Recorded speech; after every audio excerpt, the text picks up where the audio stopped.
Hola, soy Ana Vallabriga, escritora a cuatro manos con David Zaplana de novelas de misterio. Bienvenidos, bienvenidas a mi podcast.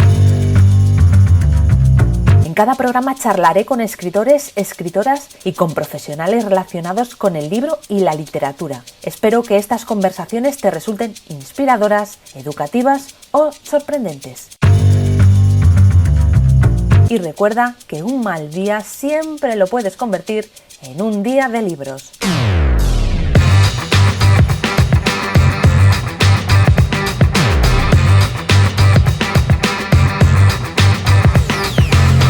Arranco una nueva temporada en un día de libros. En esta temporada pretendo hablar y analizar temas literarios que pueden interesar tanto a escritores como a lectores, no ya tanto sobre técnicas de escritura o experiencias personales, sino que pretendo aprender historia de la literatura y analizar algunos aspectos concretos sobre géneros y temáticas. Y comienzo esta temporada con un padrino de lujo, el escritor Javier Sierra. Javier Sierra es periodista y escritor, un escritor de éxito, ganador del Premio Planeta, un investigador y un trabajador incansable. Sus novelas han llegado a 42 países. Es el segundo autor contemporáneo más traducido y el primer autor que entra en el top 10 de los autores más vendidos, el ranking que elabora The New York Times. Su última novela es El mensaje de Pandora, donde enlaza hechos históricos y mitológicos con la actual pandemia de la COVID-19. Bienvenido, Javier. Bien hallado, encantado de estar contigo. Bueno, con lo difícil que es que un autor español sea traducido, ¿qué crees que tiene tu literatura o tu forma de escribir para interesar tanto más allá de nuestras fronteras? Pues yo no tengo el secreto. De hecho, creo que son un cúmulo de circunstancias que se han ido dando en estos últimos años, las que han permitido que se abriera el camino para que autores en lengua castellana volvieran a recuperar un puesto dentro de la literatura internacional que no deberían haber perdido nunca, ¿no? Y de alguna manera, y me sirve para rendirle homenaje, de alguna manera ese camino lo abrió Carlos Ruiz Zafón, con sus novelas, con su saga de novelas del Cementerio de los Libros Olvidados, porque abrieron el camino para que importantes traductores, sobre todo en el ámbito anglosajón y germanófilo, pudieran, en fin, volcarse en la literatura española contemporánea. Hasta la llegada de Zafón, prácticamente lo que estaban traduciendo eran clásicos o escritores de principios de siglo para tiradas muy sencillas, muy pequeñas, solamente para especialistas, pero de repente, gracias a Carlos Ruiz Zafón, aquello, digamos que tuvo un alcance internacional, ¿no? Se dio la circunstancia de que mi agente editorial y la de Carlos era la misma, Antonia Kerrigan, y yo creo que eso también en un primer momento facilitó mucho las cosas, ¿no?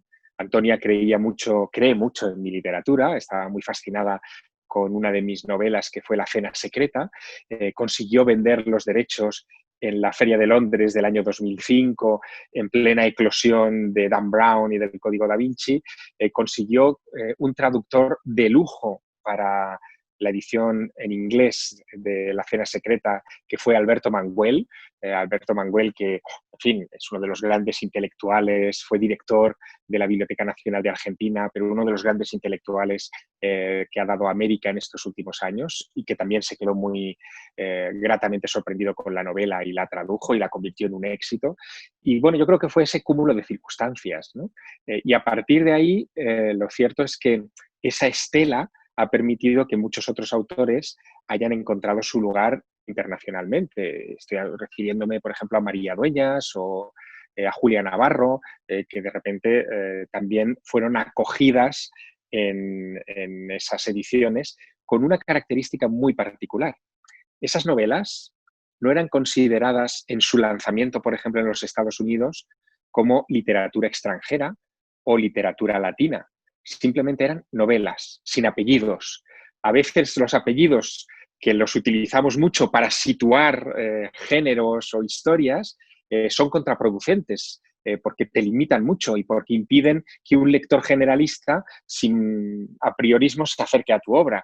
Bueno, pues mi novela salió en Estados Unidos sin apellidos, salió en muchos otros países sin apellidos y eso hizo que llegara muchísima gente. Pues fíjate que yo te iba a preguntar por en qué género, porque es verdad que lo que tú dices, las etiquetas al final constriñen mucho, pero es verdad que también son una guía a veces para saber el lector qué va a leer, ¿no? Y la verdad es que tus novelas narran historias donde los protagonistas se enfrentan a los grandes temas de la humanidad. Sí, a mí me cuesta también ascribirlos a una corriente o a una etiqueta. Por ejemplo, tengo muchísimos amigos, grandes escritores, que se dedican 100% a la novela histórica y que me invitan con muchísima frecuencia a sus eventos. Soy parte, por ejemplo, de una asociación, parte fundadora de una asociación que se llama Escritores con la Historia, que aglutina a este tipo de autores, desde no sé, Santiago Posteguillo, a José Calvo Pollato, José Luis Corral, y aunque yo me siento muy a gusto entre ellos, hay buena parte de mi literatura que es difícil de clasificar en el género histórico, que se escapa un poco de esa definición.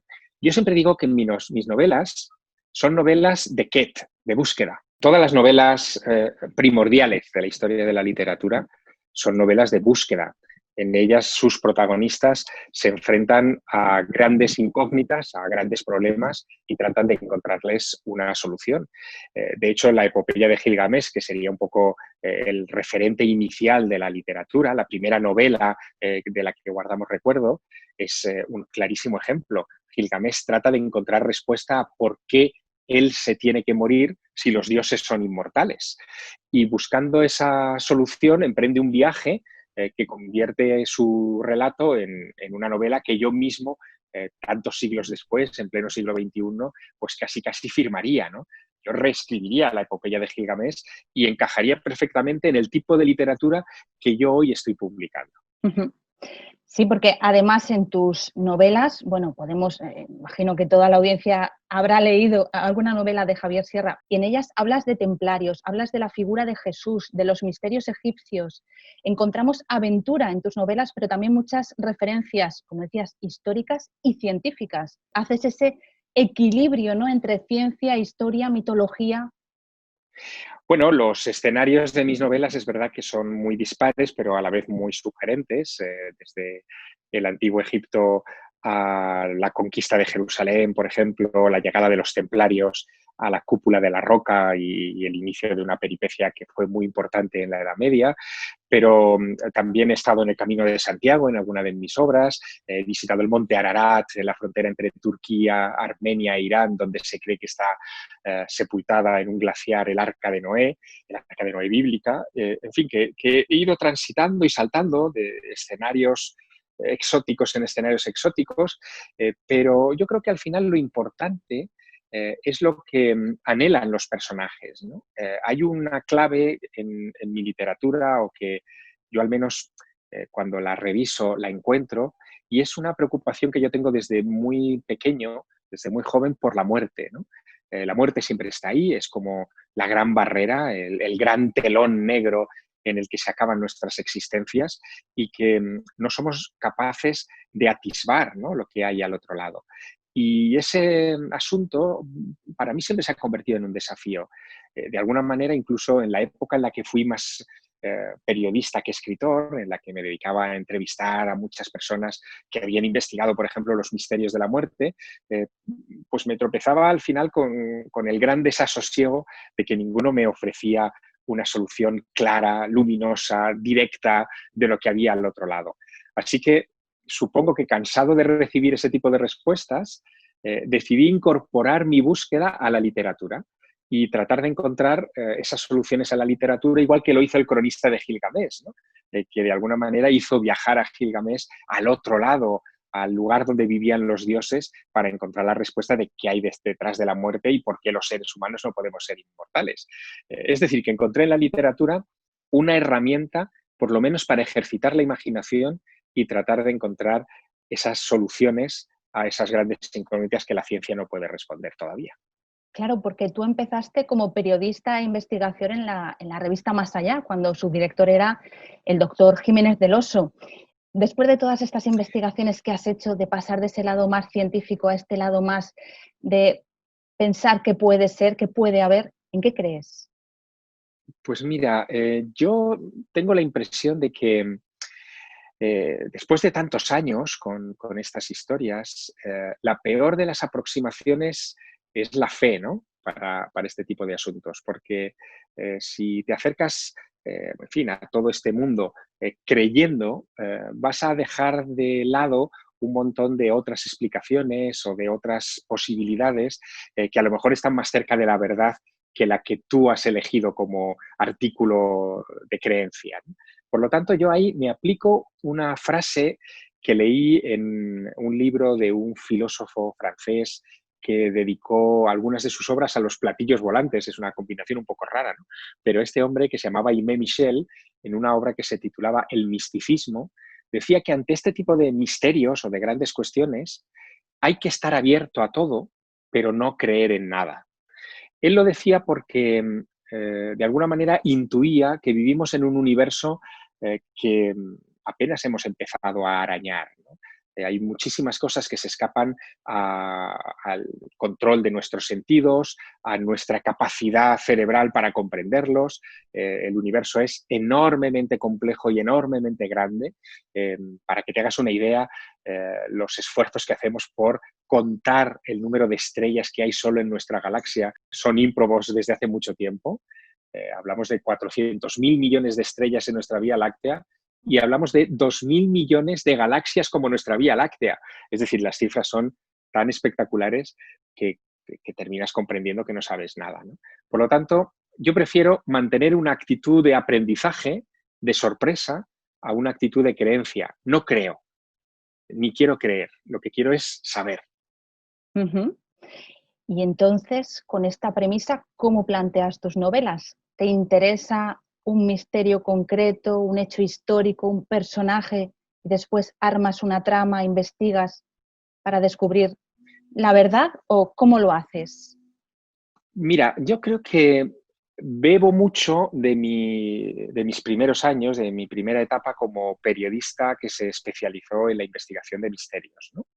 En esa etapa recorrí el mundo, entrevisté a muchos expertos, acudí a muchísimos archivos, me fasciné con muchas informaciones y me di cuenta de que los misterios son misterios porque siempre hay piezas que se nos han perdido, ¿no? En el estudio de ese momento del pasado. Siempre hay algún documento que se ha extraviado, algún archivo que se ha quemado, algún lugar que ha desaparecido del mapa y que contenía claves, y no hay manera de recuperarlos. Y de hecho, por eso son misterios y por eso los historiadores tienen que ponerle un gran interrogante a determinados aspectos de nuestro pasado. Pero también me di cuenta de que la literatura me permitía rellenar esos interrogantes de una manera sensata. Y cuando yo planteo una novela, lo que me planteo es precisamente rellenar uno de esos interrogantes, uno de esos huecos que han quedado en la historia. Y la búsqueda o el trabajo de documentación se convierte desde ese punto de vista en muy divertido, ¿no?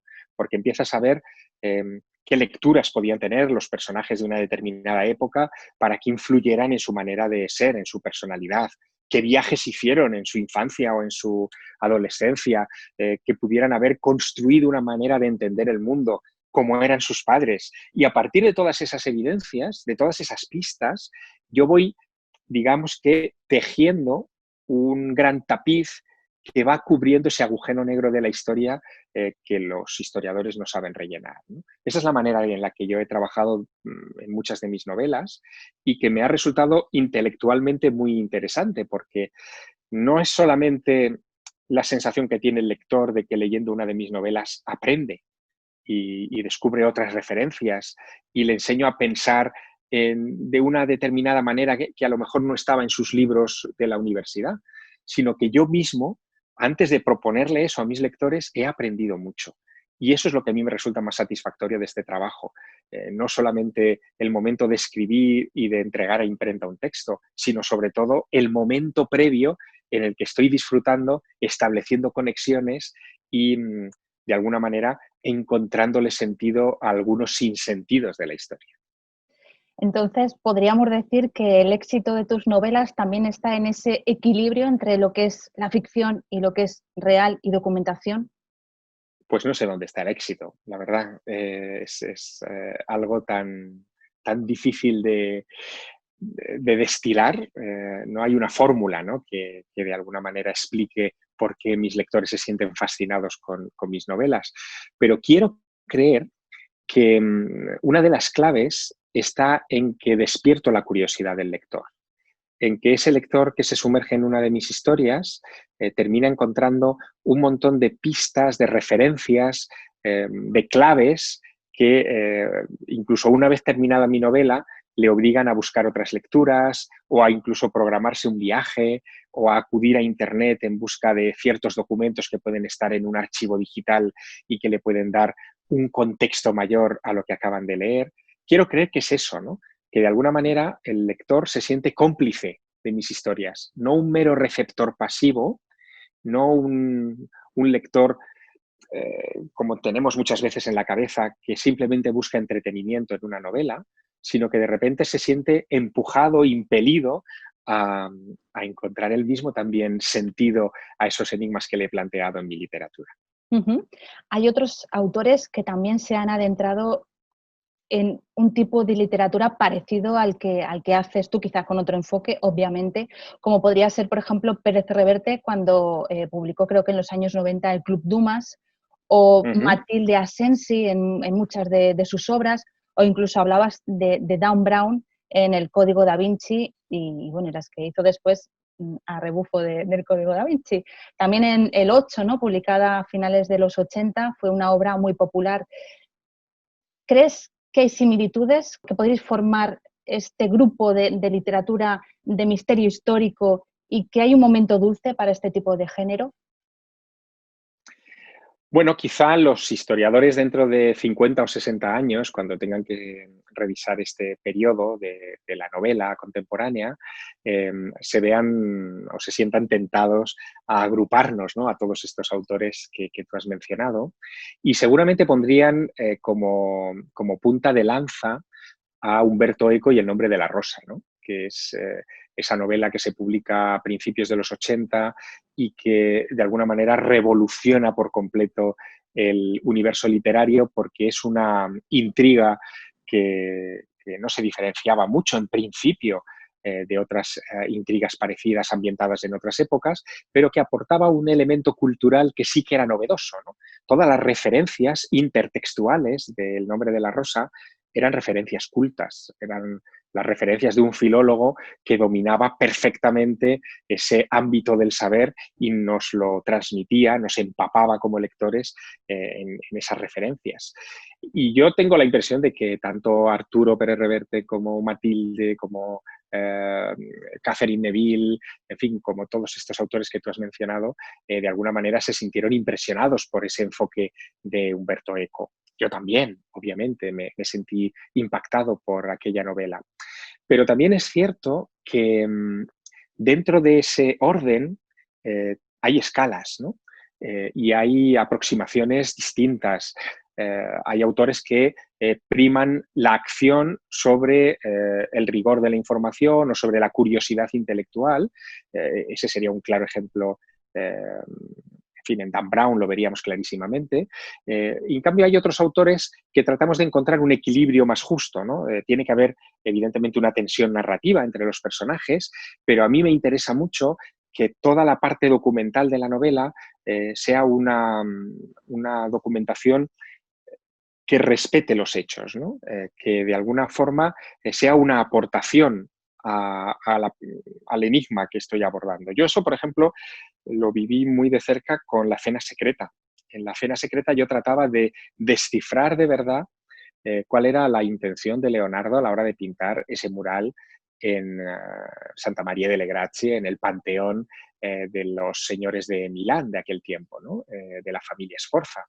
Y terminé convencido, por la documentación que manejé, de que la última cena tenía una lectura política, no una lectura religiosa. Y una lectura política que solo se entendía en el contexto del Cinquecento, ¿no? Que es el momento en el que se está pintando esa obra maestra del arte.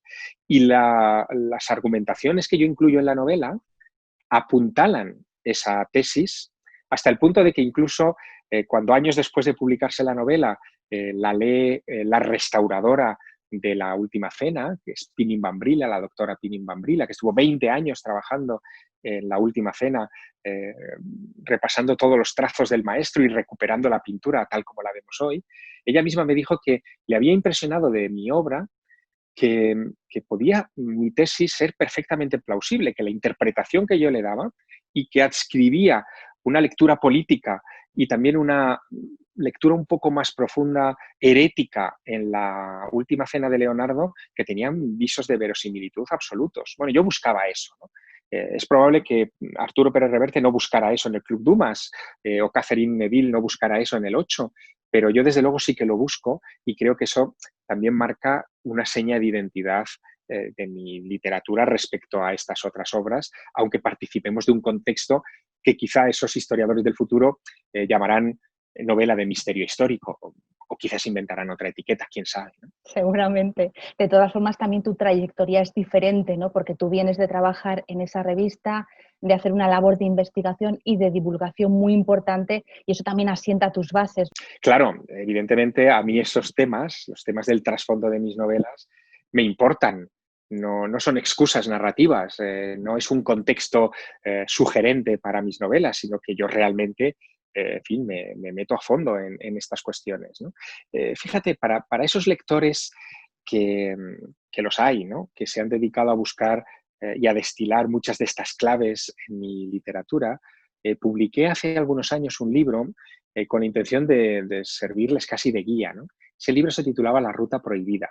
Era un libro de ensayo, o mejor dicho, un libro de muchos pequeños ensayos en donde contaba cómo había sido mi investigación en muchos ámbitos, ¿no? Pero investigación de verdad, cómo había acudido al Vaticano a, no sé, a presenciar la presentación de un pergamino templario que cambiaba la historia de la orden, ¿no? O cómo había viajado a Jerusalén o a Chartres o a mil y un lugares en busca de claves que después me sirvieron para mis novelas. Y en ese libro ya dejaba muy claro que todo el trasunto que está detrás de mi literatura es un tema al que yo le he dedicado horas de estudio, como si fuera uno de los personajes de mis propias novelas, tratando de descifrar de verdad esos misterios que esconden, ¿no? Pero también admito que muchos de esos misterios no los he conseguido descifrar y por eso he saltado a la literatura tratando de buscarles una explicación plausible. Pero no he querido colocarlo en un ensayo porque tampoco tengo el convencimiento de que tenga la razón al 100%. Prefiero compartir mis dudas, y eso se hace mucho mejor en clave de novela, y que sea el propio lector el que decida. Al fin y al cabo es una cuestión de respeto hacia el intelecto de mis lectores. ¿Y cuál es alguno de esos misterios al que no has podido dar solución y que es uno de los que más te obsesiona? Bueno, hay muchos, pero fíjate, recordando ese libro de La Ruta Prohibida, ese libro arranca con los misterios que rodearon el descubrimiento de América y en particular la figura de Cristóbal Colón, ¿no? En San Pedro del Vaticano, en la Basílica de San Pedro, eh, justo en la planta principal de la basílica, se encuentra la tumba de Inocencio VIII.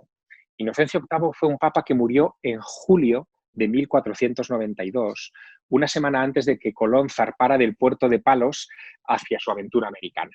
Y en el epitafio de Inocencio VIII, en la inscripción que hicieron al poco de morir, se puede leer literalmente en latín que él fue el que dio el nombre de católicos a Fernando e Isabel, a los reyes de España, pero también fue, y lo dice textualmente, dice, novi orbi suo aevo inventi gloria, que significa, suya es la gloria del descubrimiento del nuevo mundo. Pero Inocencio VIII había muerto meses antes de que Colón llegara a América, una semana antes de que partiera hacia el nuevo mundo. Y sin embargo, el epitafio está ahí en letras de mármol desafiándonos, ¿no? Bueno, ahí hay una historia increíble, ahí hay una novela, sin lugar a dudas, que en algún momento me gustaría escribir, pero que no he escrito todavía porque entiendo que uno de los cómplices de todo aquello es el propio Colón, ¿no? Y Colón fue un personaje enormemente hermético respecto a su identidad. Pensamos que fue genovés y, sin embargo, se escribía con cartógrafos y con sabios italianos en castellano o en latín, nunca utilizó el italiano. Desconocemos con rigor su cuna y por qué se dedicó a ocultarla a todo el mundo. Hay indicios que lo sitúan como un noble gallego, hay otros que lo quieren situar en Mallorca, hay otros que lo sitúan en Sicilia. En fin, las cunas de Colón son innumerables y también esa polémica, esa controversia que es secular, a mí me resulta muy interesante. ¿Por qué Colón, por ejemplo, no se dejó retratar nunca? Todos los retratos del almirante son posteriores a su muerte. Bueno, pues ahí hay muchos elementos, como ves, y te he esbozado algunos a la abuela pluma, que darían para una intriga maravillosa. Pero me faltan piezas, más de las que quisiera, antes de ponerme a redactarla. Sí, ahí hay muchos huecos, ¿no?, que rellenar. Y ya poniéndome en el otro lado, en la gente que critica a veces, sobre todo los géneros literarios, hay gente que considera que existe una gran literatura y luego géneros literarios que son una literatura menor. Cosa con la que yo personalmente no estoy de acuerdo. Pero poniéndonos en ese lado, ¿crees que se sobredimensionan, o algunos autores o en algunos libros se sobredimensionan algunos hechos para que tengan interés literario? Bueno, yo creo que en lo literario se mezclan muchas cosas. Lo literario químicamente puro no existe. Y no existe porque en la aproximación a ciertos autores, por ejemplo, en España, en los libros de texto lo vemos mucho, está muy mediatizada incluso por ideologías políticas, ¿no? Y eso es bastante penoso desde mi punto de vista, ¿no?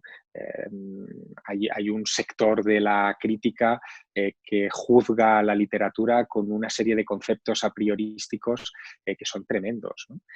Incluso hay un cierto despecho, una cierta supremacía respecto, por ejemplo, a lo que se consideran autores superventas, ¿no? Sobre eso yo reflexionaba incluso en una clave irónica en la novela que fue ganadora del Premio Planeta, en El Fuego Invisible, ¿no? Y ahí, en una tertulia literaria, creaba una escena en la que se discutía sobre el valor literario de los superventas y cómo, bueno, si tuviéramos que aplicar ese criterio de manera estricta, deberíamos quitar del canon de la gran literatura al Quijote, porque ha sido un superventas y lo fue desde el primer momento. Es de esos pocos libros que se tradujeron en vida del autor y que vivieron muchas ediciones en vida del propio Cervantes, ¿no?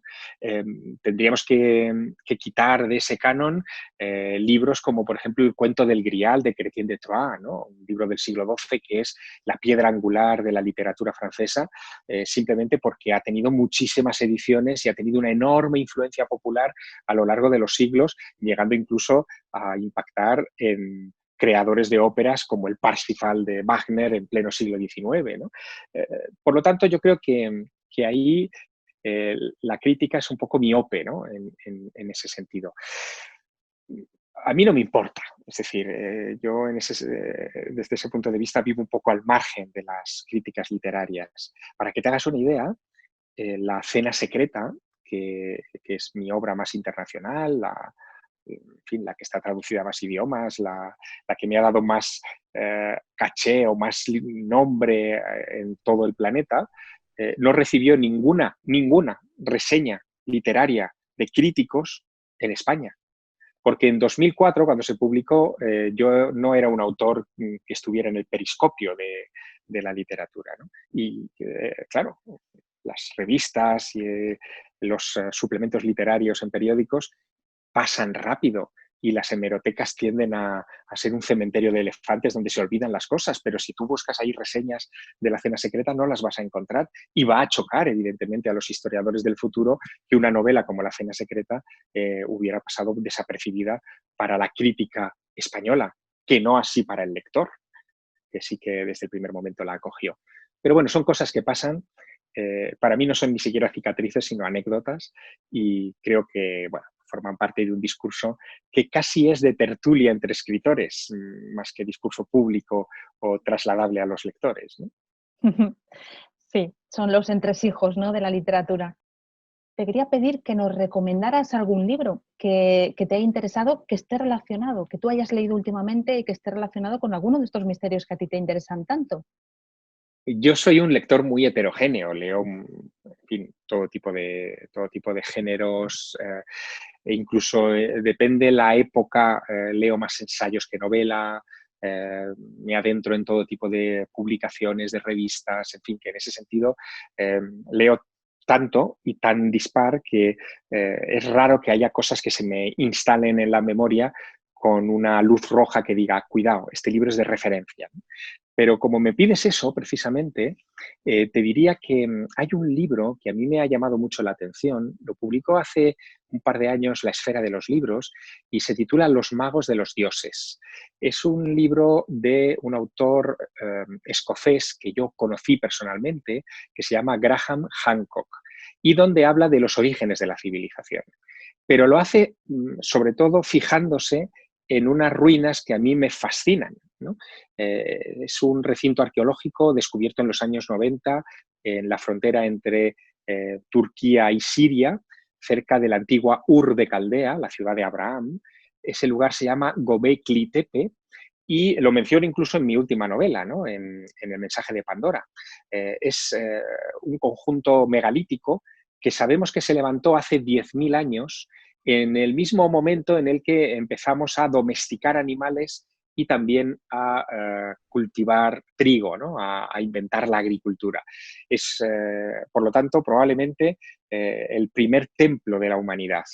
Y ese primer templo de la humanidad fue enterrado por sus propios constructores para salvarlo de alguna clase de catástrofe que hoy ignoramos por completo. Hancock apuesta por una especie de catástrofe cósmica, quizá el impacto de un cometa o de un meteorito contra la Tierra que hubiera podido levantar una gran nube de polvo que asustó a aquella cultura.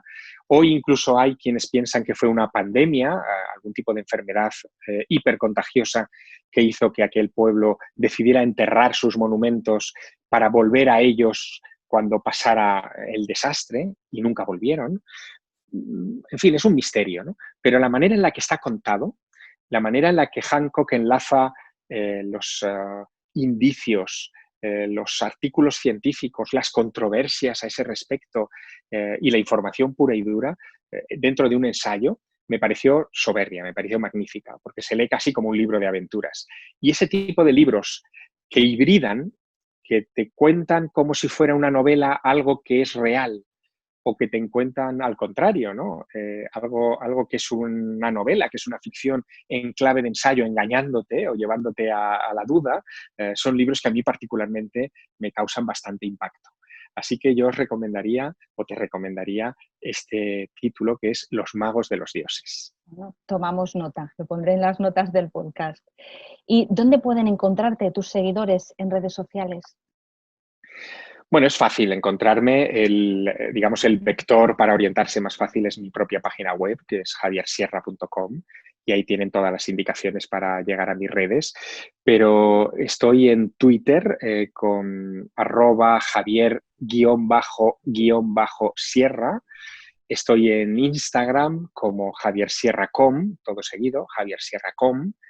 Y estoy también en Facebook como javiersierra.fan. Digamos que esos serían los vectores más sencillos. ¿Hay alguna red donde seas más activo? Sí, soy más activo en Twitter, pero porque me quita menos tiempo, ¿no? En Instagram parece que tienes que cuidar mucho la exquisitez de las imágenes que pones. En Facebook parece que tienes que, en fin, escribir largos párrafos o largas historias y a veces no tengo mucho tiempo para ello. Y Twitter me permite, por ejemplo, compartir enlaces con noticias que me parecen interesantes o dar informaciones muy rápidas sobre dónde voy a hacer una presentación de un libro o dónde voy a viajar próximamente para ver tal o cual cosa. En fin, me parece como más orgánica en este momento. Supongo que iré basculando entre una red y otra, pues según las necesidades, como todo el mundo, claro. Bueno, pues Javier, muchísimas gracias por hablarnos sobre lo desconocido como factor narrativo. Hasta aquí hemos llegado en un día de libros y te dejo que te despidas de los oyentes. Bueno, pues mando un muy, muy cordial saludo a los oyentes de este podcast y espero por lo menos haber despertado la chispa de la curiosidad. Si no han leído ninguno de mis libros, que se asomen al índice de alguno de ellos y que le echen un vistazo a las pistas que muchas veces voy dejando entre las páginas en forma de grabados, de pequeños símbolos, de detalles que yo creo que sirven para catapultarnos a otros tiempos, a otros lugares, a otros personajes, hasta a otras dimensiones, si me apuráis, y que te harán ver esta realidad desde un punto de vista muchísimo más amplio. La literatura al final es eso, es un viaje, y los libros son el vehículo sobre el que puedes volar hacia donde quieras. Si el podcast te ha gustado, me encantará que lo compartas en redes, que le des a me gusta, que dejes tus comentarios o que te suscribas a mi canal. Te espero próximamente en un nuevo capítulo de Un Día de Libros.